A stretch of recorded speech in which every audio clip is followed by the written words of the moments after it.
Hi மக்களே, எல்லாருக்கும் வணக்கம். எல்லோரும் எப்படி இருக்கீங்க? நல்லா இருப்பீங்க நம்புகிறேன். சரி, இன்றைக்கி உங்கள்கிட்ட ஒரு கொஸ்டின் கேட்கலான்னு பார்க்குறேன். சரிங்களா? என்னென்னா, இப்போது நேற்றுக்கு யாராச்சும் உங்களை ஒரு வார்த்தை திட்டாங்க, இல்லை ஏதாச்சும் கொஞ்சம் மோசமாக பேசிட்டாங்கன்னு வச்சிங்களேன். இன்றைக்கி நீங்கள் அதை ஃபுல்லாக அதை பற்றியே யோசித்து அதை பற்றியே நினச்சி ஃபீல் பண்ணிகிட்ருப்பீங்களா? இல்லை நாளைக்கு ஏதாவது ஒரு விஷயம் பண்ண வேண்டியது இருக்குது அப்படின்னா அந்த விஷயத்தை நம்ம எப்படி பண்ண போகிறோம், இதை நம்ம நல்லபடியாக பண்ணிடுவோமா, இல்லை இதை பண்ணுனா இப்படி ஆகுமா, இல்லை இதை யாராச்சும் எதாவது சொல்லுவாங்களா, நம்ம கரெக்டாக பண்ணி முடிச்சிடுவோனா, அந்த மாதிரி நீங்கள் யோசிச்சுட்டு இருக்கீங்களா? அதில் அந்த மாதிரி யோசித்து கவலைப்பட்டுட்ருக்கீங்களா? அந்த மாதிரி யாராவது இருந்தீங்கன்னா அந்த மாதிரிப்பட்ட என்ன மாதிரிப்பட்ட உங்களுக்கு தான் இந்த வீடியோ. சரியா? இப்போ இந்த மாதிரிப்பட்ட ஓவர் திங்கர்ஸ் இன்றைக்கி நிறைய பேர் இருக்கோம்.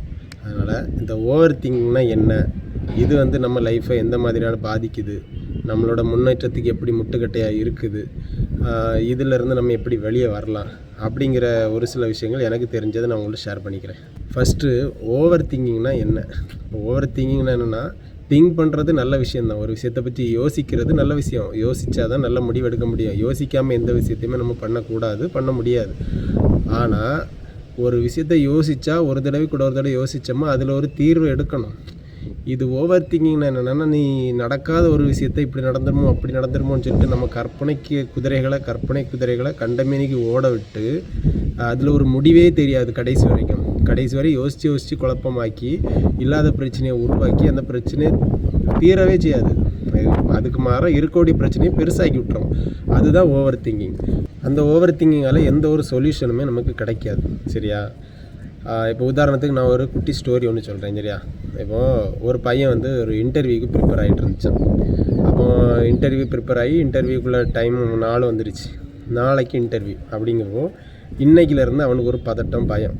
எப்படின்னா, நாளைக்கு நம்ம இன்டர்வியூ நல்லா பண்ணிடுவோமா, நம்மளை செலக்ட் பண்ணிடுவாங்களா, கேட்ட கேள்விக்கு நம்ம பதில் பேசிடுவோமா, இல்லை இங்கிலீஷில் கரெக்டாக ப்ரிப்பேர் பண்ணிடுவோமா, ப்ரெசன்ட் பண்ணிடுவோமா அப்படின்னு அவனுக்குள்ளே யோசித்து நல்லா குழப்பி ரொம்ப பதட்டமான நிலைமைக்கு ஆகிட்டான். இப்போது அடுத்த நாள் இன்டர்வியூ வந்துடுச்சு. காலையில் இன்டர்வியூக்கு போயாச்சு.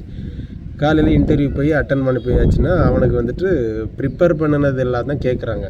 ஆனால் அவனால் சரியாக சொல்ல முடியல. காரணம் பதட்டம். முந்தின நாளாக யோசித்து என்னால் முடியுமோ முடியாதோன்னு சொல்லிட்டு அவனே பேசி நிறைய குழப்பி வச்சுட்டான் இல்லையா? அவனே நிறைய யோசித்து அவனே குழப்பமான மனநிலை கொண்டு போயிட்டனால அவனுக்கு தெரிஞ்ச கேள்விகளுக்கு கூட சரியாக நிதானமாக பதில் சொல்ல முடியலை. அதனால் அவன் இன்டர்வியூவில் ஃபெயில் ஆகிடுறான். ஸோ இப்போ வெளியில் வந்ததுக்கப்புறம் அவன் வீட்டில் சொல்கிறான். அப்போ சொல்லும்போது என்ன சொல்கிறான்னா, நான் இன்டர்வியூ சரியாக ப்ரிப்பேர் பண்ணாமல் நான் ஃபெயில் ஆகலை, இப்படி நான் ஓவர் திங்க் பண்ணதுனால தான் நான் ஃபெயில் ஆனேன் அப்படின்னு சொல்கிறான். அதைத்தான் நானும் உங்களுக்கு சொல்கிறேன். ஒரு விஷயத்தை பற்றி நம்ம ஓரளவுக்கு யோசிக்கணும். ஓவராக யோசித்து ஒன்றும் இல்லாத விஷயத்தையும் பிரச்சனைக்குள்ளே நம்ம கொண்டு போயிடக்கூடாது. சரியா? அதுக்கு அப்படி யோசித்து தேவைக்கு அதிகமாக யோசித்து எந்த ஒரு முடிவுமே கிடைக்க போகிறதில்ல. அதுக்கு மாறாக இருக்க பிரச்சனை அது பெருசாக தான் ஆக்கிவிடும். ஓவர் திங்கிங்கால் அடுத்து என்னென்ன பாதிப்பு இருக்குன்னு பார்க்கலாம். சரியா? இப்போது அதில் ஃபஸ்ட்டு நம்மள சொன்ன மாதிரி செல்ஃப் கான்ஃபிடென்ஸ், தன்னம்பிக்கை குறைஞ்சிரும் கொஞ்சம் கொஞ்சமாக. ஏன்னா இப்போ இந்த விஷயம் என்னால் முடியுமா நான் சரியாமல் பண்ணிக்கிடுவோனா, அந்த மாதிரி நம்ம குழப்பத்திலேயே பாதி தப்பு பண்ணிடுவோம். அதுக்கப்புறம் அந்த தப்புனாலே திருப்பியும் நமக்கு நம்ம இதை பண்ணிட மாட்டோம் அப்படின்ற ஒரு செல்ஃப் கான்ஃபிடென்ஸை உடச்சி விட்டுரும். கொஞ்சம் கொஞ்சமாக குறைச்சி விட்டுரும். சரியா? அதுதான் ஃபஸ்ட்டு. நான் ஆல்ரெடி ஒரு குட்டி ஸ்டோரி சொன்ன மாதிரி அவன் படித்து ப்ரிப்பேர் பண்ணியிருந்தாலும் அவனால் பதட்டத்தில் கரெக்டாக சொல்ல முடியல இல்லையா? அதே மாதிரி நம்ம செல்ஃப் கான்ஃபிடென்ஸை கொஞ்சம் கொஞ்சமாக உடச்சி விட்டுரும் இந்த ஓவர் திங்கிங். சரியா? ரெண்டாவது சரியான முடிவு எடுக்க முடியாது.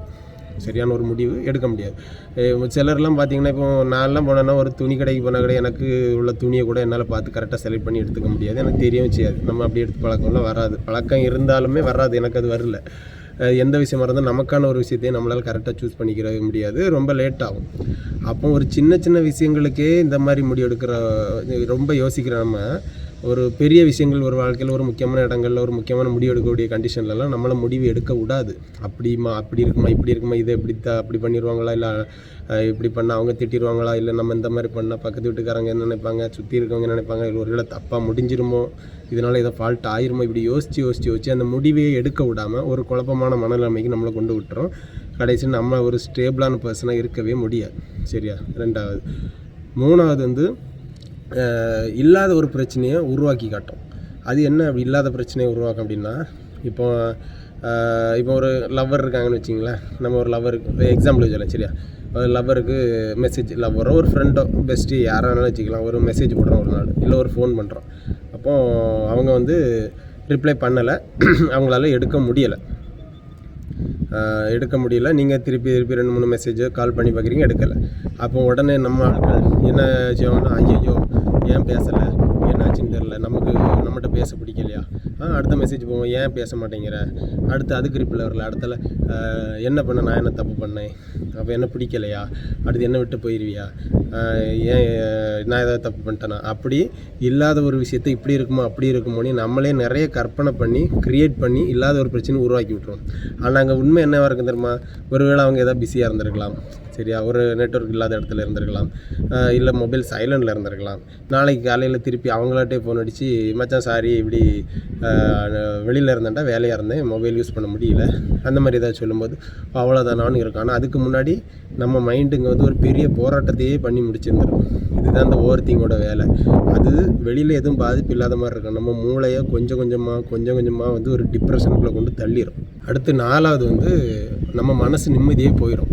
ஏன்னா இப்படி ஓவர் திங்காக இருக்கிறவங்க இப்போ தனியாக இருந்தாலும் எப்படி இருந்தாலும் எதை பற்றி யோசிச்சுக்கிட்டே தான் இருப்பாங்க. சரியா? அப்போ ஒரு நிம்மதியாக தூக்கம் இருக்காது, படுத்தோன்னு தூக்கம் வராது. தனியாக ஒரு இயற்கை ரசிகலான போய் இருந்தால் கூட அந்த மைண்டு இதை ஒன்று பார்த்துட்டு அப்படியே சுற்றி சம்மந்தம் இல்லாத ஒரு இடத்துக்கு போய் சம்மந்தம் இல்லாத ஒரு விஷயத்தை திங்க் பண்ணிகிட்டு இருப்போம். மனசு வெளியில் பார்வை தான் இங்கே இருக்குமே தவிர மைண்டு உள்ளே வேலை செஞ்சுக்கிட்டே இருக்கும். அந்த மாதிரி உடம்பு எப்பவும் ஒரு சோம்பேறித்தனமாகவே இருக்கும், அலுப்பாகவே இருக்கும், மனசு நிம்மதியாகவே இருக்காது, ஒரு ஆக்சிலேஷன் மைண்ட்லேயே இருந்துகிட்டு இருக்கும். அப்புறம் வந்துட்டு உடம்பு ரெஸ்ட் எடுத்தாலும் மனசு மூளை ரெஸ்ட் எடுக்காது. அது பாட்டுக்கு மூளை கடந்து வேலை பார்த்துக்கிட்டே இருக்கும், சுற்றி வேலை பார்த்துட்டே இருக்கும். அப்படி நம்மளை ஒரு டிப்ரெஷன் ஆக்கி மனநோயாளி ஆக்கி கொண்டு விட்டுறோம். அதனால் இந்த ஓவர் திங்கர்ஸ் எல்லோரும் கொஞ்சம் கவனம் வச்சுக்கோங்க. சரியா? அனுபவித்து சொல்கிறேன், அதனால தான் நான் சொல்கிறேன். நான் எதுவுமே எனக்கு தெரியாத சொல்ல மாட்டேன். நான் அனுபவித்த விஷயங்களை மட்டும்தான் நான் சொல்லுவேன். ஏன்னா நீயே அப்படி தான், நீ எப்படி சொல்லலாம் அப்படின்னு பார்த்தீங்கன்னா, அது அப்படி கிடையாது. ஏன்னா அடிபட்டவனுக்கு தான் வலி தெரியும். அப்போ தான் அடிப்படாமல் இருக்கிறதுக்கு என்ன வழிங்கிறத அவனால் தான் சொல்ல முடியும். அதனால தான் நான் சொல்கிறேன். சரியா? இப்போ அடுத்து இந்த ஓவர் திங்கிங்லேருந்து வெளியில் வர்றதுக்கு என்ன பண்ணலாம் அப்படின்னா, சிம்பிள்.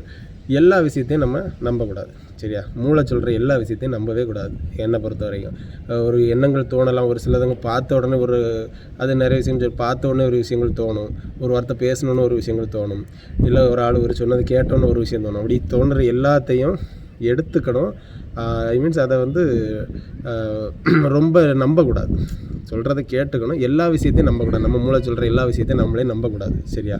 நம்ம மனசு ஒன்று சொல்லும், அது கரெக்டாக இருக்கும், அதை தான் செய்யணும். அப்போ எல்லா விஷயத்தையும் நம்பக்கூடாது. சொன்ன உடனே அப்படி நம்பிடக்கூடாது. 2வது வந்துட்டு ஆக்ஷன்.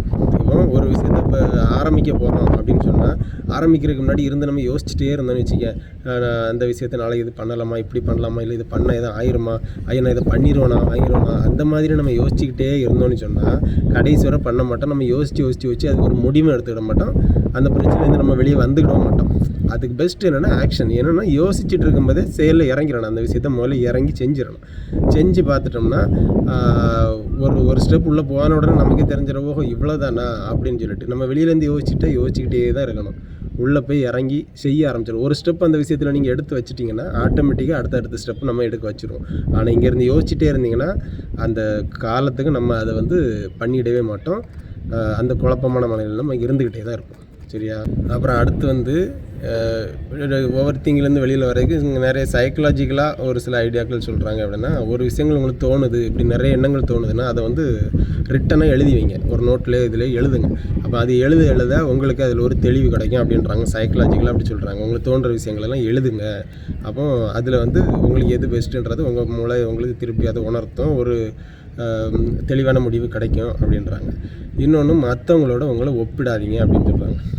நிறைய விஷயத்தில் நம்மளுமே சொல்லியிருப்போம். இருக்கும். எந்த விஷயத்துலையும் யாரையுமே நம்ம ஒப்பிடக்கூடாது.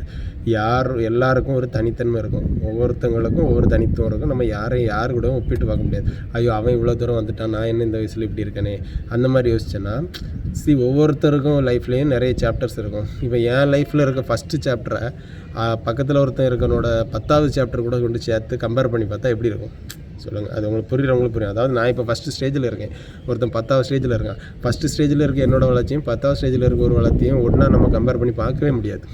புரியுதா? நம்ம அந்த ஸ்டேஜுக்கு வரப்போ நம்மளும் அந்த இது வந்துடும். அதனால் நம்ம யோசித்து குழப்பிட்டே இருக்கிறது எந்த பிரயோஜனமும் இல்லை. நம்ம அவங்க கூட ஒப்பிடுறதுல எந்த பிரயோஜனமும் இல்லை. அடுத்து ஃபிட்னஸ், ஹெல்த் ரொம்ப முக்கியம். உடம்பு ஃபிட்டாக இருந்தாலே மனசு நல்ல தெளிவாக இருக்கும். அதனால் குறைஞ்சபட்சம் ஒரு நாளைக்கு ஒரு அரை மணி நேரம் ஏதாவது ஒரு ஃபிசிக்கல் ஆக்டிவிட்டீஸ், ஏதாவது ஒரு கேம் விளையாடலாம், இல்லை ஒரு வாக்கிங் போகலாம். சின்ன சின்ன ஒர்க் அவுட்ஸ் ஒரு 20லேருந்து 30 நிமிஷம் வரைக்கும் ஸ்கிப்பிங்கு, ஜம்பிங்கு, வாக்கிங்கு, ரன்னிங் மொட்டை மாடியிலே கூட பண்ணிக்கலாம். அந்த மாதிரி சின்ன சின்ன ஒர்க் அவுட்ஸை பண்ணிங்கன்னா உங்கள் உடம்பு ஃபிட்டாக இருந்தீங்கன்னா, உடம்பு ஆரோக்கியமாக இருந்தால் நிறைய விஷயங்கள் யோசிக்க தோணவே செய்யாது. ஒரு விஷயங்கள் நீங்கள் ஈடுபடுத்திகிட்டே இருக்கும்போது நிறைய விஷயங்களை யோசிக்க தோணாது. அப்படி உடம்பு ஆரோக்கியமாக இருந்துச்சுன்னா மனசும் உங்களுக்கு ரொம்ப தெளிவாக இருக்கும். நீங்கள் படுத்தோன்னா நல்ல தூக்கம் வரும். அதனால் இந்த மாதிரி ஓவர் திங்கிங்கான வாய்ப்புகள் கொஞ்சம் குறையும்.